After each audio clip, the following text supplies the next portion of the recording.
Tatamiyə dəvət olunur. Ruslan Hüseynov və Akşin Əliyev. Tahirov Murad, Azərbaycan. 7-ci, 8-ci yerləri bölüşdürdülər. Samir Bayramovla Elbrus Məmmədov isə hələ 5-ci yer uğrunda daha bir görüş keçirəcəklər. Və nəhayət 4 ən güclü idmançı arasında yarım final görüşləri başlanır. Sokrat Süleymanov və Murad Tahirov. Murad Tahirov rəqibinə nisbətən uca boydu. Sokrat Süleymanov isə onu daha yaxşı aid eləmək üçün qırmızı lentədə diqqət yetirmək olar. İdmançılar döyüşə başlayırlar. Çox təcrübəli, həm fiziki, həm də texniki hazırlıq baxımından yaxşı təsir bağışlayan idmançılardır. Sokrat Süleymanov ötən ilə kimi Rusiya Federasiyasının milli komandasının heyətində çıxış edirdi və hətta Bakıda keçirilən Avropa çempionatında da çıxış eləmişdi və həmin yarışda da qalib gəlmişdi.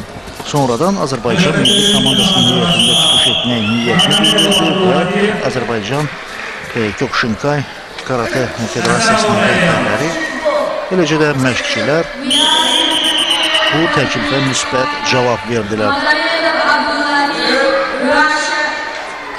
Sokrat Süleymanov A qrupunda əvvəlcə İran döyüşçüsü İman Tohidini məğlubiyyətə uğratdı. Daha sonra Samir Bayramovla görüşdə qələbə qazandı və onu da yarışdan çıxardı. Samir Bayramov isə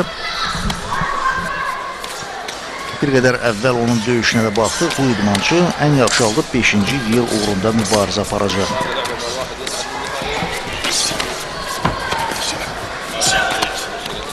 Murad Tahirov isə ilk döyüşdə Azərbaycan idmançısı Sabir Lətifovla görüşdə qələbə qazandı. Daha sonra Akşin Əliyevi də məğlubiyyətə uğratdı.